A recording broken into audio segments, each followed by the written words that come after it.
ನಾವು ಮಂಗಳೂರು ಬಂದರು ಪ್ರಾಧಿಕಾರ ನ್ಯೂ ಮಂಗಳೂರು ಪೋರ್ಟ್ ಟ್ರಸ್ಟ್ನಲ್ಲಿ ಖಾಲಿ ಇರುವಂಥ ವಿವಿಧ ಹುದ್ದೆಗಳಿಗೆ ಅರ್ಜಿಯನ್ನು ಕರೆದಿದ್ದಾರೆ. ಹಾಗಾದರೆ ಎಷ್ಟು ಹುದ್ದೆಗಳಿಗೆ ಅರ್ಜಿಯನ್ನು ಕರೆದಿದ್ದಾರೆ, ಎಜುಕೇಷನ್ ಏನಾಗಿರಬೇಕು, ವಯೋಮಿತಿ ಏನು, ಅಪ್ಲೈ ಮಾಡೋದು ಹೇಗೆ, ಸಂಪೂರ್ಣ ಮಾಹಿತಿಯನ್ನು ನಿಮಗೆ ತಿಳಿಸ್ಕೊಡ್ತೀನಿ. ವಿಡಿಯೋ ಸ್ಕಿಪ್ ಮಾಡ್ದಂಗೆ ಪೂರ್ತಿ ವಿಡಿಯೋವನ್ನು ನೋಡಿ. ವೀಕ್ಷಕರೇ, ನಾವು ಮಂಗಳೂರು ಬಂದರು ಪ್ರಾಧಿಕಾರ ನ್ಯೂ ಮಂಗಳೂರು ಪೋರ್ಟ್ ಟ್ರಸ್ಟ್ನಲ್ಲಿ ಖಾಲಿ ಇರುವಂಥ ವಿವಿಧ ಹುದ್ದೆಗಳಿಗೆ ಅರ್ಜಿಯನ್ನು ಕರೆದಿದ್ದಾರೆ. ಹಾಗಾದರೆ ಎಷ್ಟು ಹುದ್ದೆಗಳು ಅಂತೇಳಿ ನಾವು ನೋಡಿದ್ರೆ 3 ಹುದ್ದೆಗಳಿಗೆ ಅರ್ಜಿಯನ್ನು ಕರೆದಿದ್ದಾರೆ.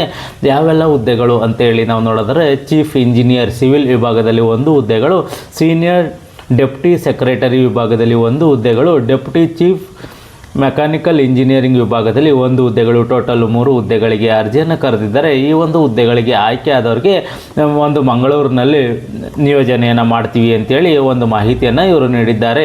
ಅದೇ ರೀತಿ ಈ ಒಂದು ಹುದ್ದೆಗಳಿಗೆ ಎಜುಕೇಷನ್ ಏನಾಗಿರಬೇಕು ಅಂತೇಳಿ ನಾವು ನೋಡಿದರೆ ಚೀಫ್ ಇಂಜಿನಿಯರಿಂಗ್ ಸಿವಿಲ್ ಈ ಒಂದು ವಿಭಾಗದಲ್ಲಿ BE BTech ಎಜುಕೇಷನನ್ನು ಮಾಡಿರೋರು ಅರ್ಜಿಯನ್ನು ಸಲ್ಲಿಸಬಹುದಾಗಿರುತ್ತದೆ. ಸೀನಿಯರ್ ಡೆಪ್ಯೂಟಿ ಸೆಕ್ರೆಟರಿ ಈ ಒಂದು ವಿಭಾಗದಲ್ಲಿ ಡಿಗ್ರಿ ಎಜುಕೇಷನನ್ನು ಮಾಡಿರೋರು, ಪದವಿ ಎಜುಕೇಷನನ್ನು ಮಾಡಿರೋರು ಅರ್ಜಿಯನ್ನು ಸಲ್ಲಿಸಬಹುದಾಗಿರುತ್ತದೆ. ಡೆಪ್ಯೂಟಿ ಚೀಫ್ ಮೆಕ್ಯಾನಿಕಲ್ ಇಂಜಿನಿಯರಿಂಗ್ ವಿಭಾಗದಲ್ಲಿ BE BTech ಎಜುಕೇಷನನ್ನು ಮಾಡಿರೋರು ಅರ್ಜಿಯನ್ನು ಸಲ್ಲಿಸಬಹುದಾಗಿರುತ್ತದೆ. ಈ ಒಂದು ವಿಭಾಗದಲ್ಲಿ ಏಜ್ ಲಿಮಿಟ್ ಏನಿರುತ್ತೆ ಅಂತೇಳಿ ನಾವು ನೋಡಿದ್ರೆ ಯಾವ ವಯೋಮಾನದವರು ಅರ್ಜಿಯನ್ನು ಸಲ್ಲಿಸಬಹುದು ಅಂತೇಳಿ ನಾವು ನೋಡಿದ್ರೆ ಚೀಫ್ ಇಂಜಿನಿಯರ್ ಸಿವಿಲ್ ಈ ಒಂದು ವಿಭಾಗದಲ್ಲಿ 45 ವರ್ಷದೊಳಗಡೆ ಇರೋರು ಅರ್ಜಿಯನ್ನು ಸಲ್ಲಿಸಬಹುದಾಗಿರುತ್ತದೆ. ಅದೇ ರೀತಿ ಸೀನಿಯರ್ ಡೆಪ್ಯೂಟಿ ಸೆಕ್ರೆಟರಿ ಮತ್ತು ಡೆಪ್ಯೂಟಿ ಚೀಫ್ ಮೆಕ್ಯಾನಿಕಲ್ ಇಂಜಿನಿಯರಿಂಗ್ ಈ ವಿಭಾಗದಲ್ಲಿ 42 ವರ್ಷದೊಳಗಡೆ ಇರೋರು ಅರ್ಜಿಯನ್ನು ಸಲ್ಲಿಸಬಹುದಾಗಿರುತ್ತದೆ. ಈ ಒಂದು ನಾವು ಮಂಗಳೂರು ಪ್ರಾಧಿಕಾರದ ಟ್ರಸ್ಟ್ ಪ್ರಕಾರ ಏನು ವಯೋಮಿತಿ ಸಡಿಲಿಕೆಯನ್ನು ನೀಡ್ಬೋದು ನೀಡ್ತೀವಿ ಅಂತೇಳಿ ಒಂದು ಮಾಹಿತಿಯನ್ನು ನೀಡಿದ್ದಾರೆ. ಇದನ್ನು ನೋಟಿಫಿಕೇಶನಲ್ಲಿ ಸಂಪೂರ್ಣವಾಗಿ ಕೊಟ್ಟಿದ್ದಾರೆ, ನೀವು ನೋಡ್ಕೋಬಹುದಾಗಿರುತ್ತದೆ. ಈ ಒಂದು ಹುದ್ದೆಗಳಿಗೆ ಅರ್ಜಿಯನ್ನು ಸಲ್ಲಿಸಬಹುದಾಗಿರುತ್ತದೆ. ಯಾವುದೇ ರೀತಿ ಅರ್ಜಿ ಶುಲ್ಕ ಇರುವುದಿಲ್ಲ. ಅದೇ ರೀತಿ ಈ ಒಂದು ಹುದ್ದೆಗಳಿಗೆ ಸೆಲೆಕ್ಷನ್ ಪ್ರೋಸೆಸ್ ಯಾವ ಇರುತ್ತೆ ಅಂತಂದರೆ ಇಂಟರ್ವ್ಯೂ ಮುಖಾಂತರ ಆಯ್ಕೆಯನ್ನು ಮಾಡ್ಕೊತಾರೆ. ಮತ್ತು ಈ ಒಂದು ಹುದ್ದೆಗಳಿಗೆ ಹೇಗೆ ಅರ್ಜಿಯನ್ನು ಸಲ್ಲಿಸಬೇಕು ಅಂತಂದರೆ ನೀವು ಆನ್ಲೈನಲ್ಲೂ ಅರ್ಜಿಯನ್ನು ಸಲ್ಲಿಸಬೇಕು ಮತ್ತು ಹಾರ್ಡ್ ಕಾಪಿಯನ್ನು ಸಹ ಸಬ್ಮಿಟ್ ಮಾಡಬೇಕಾಗಿರುತ್ತದೆ. ಹಾರ್ಡ್ ಕಾಪಿಯನ್ನು ಎಲ್ಲಿ ಸಬ್ಮಿಟ್ ಮಾಡಬೇಕು ಅಂತೇಳಿ ನಾವು ನೋಡಿದ್ರೆ the secretary new Mangaluru port trust ಈ ಒಂದು ಅಡ್ರೆಸ್ಸಲ್ಲಿ ನೀವು ಹಾರ್ಡ್ ಕಾಪಿಯನ್ನು ಸಬ್ಮಿಟ್ ಮಾಡಬೇಕಾಗಿರುತ್ತದೆ.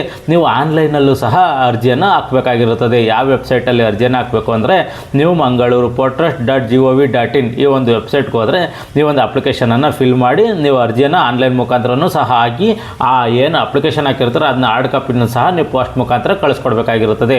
ಮತ್ತು ಈ ಒಂದು ಹುದ್ದೆಗಳಿಗೆ ಅರ್ಜಿ ಹಾಕಲಿಕ್ಕೆ ಆರಂಭಿಕ ದಿನಾಂಕ ಯಾವುದು, ಕೊನೆಯ ದಿನಾಂಕ ಯಾವುದು ಅಂತೇಳಿ ನಾವು ನೋಡೋದಾದರೆ 16/12/2025 ತಾರೀಕಿಂದ 15 ಜಾನ್ 2026 ಆನ್ಲೈನ್ ಅಪ್ಲಿಕೇಶನ್ ಹಾಕಲಿಕ್ಕೆ 15 ಜನವರಿ 2026 ಕೊನೆಯ ದಿನಾಂಕವಾಗಿರುತ್ತದೆ.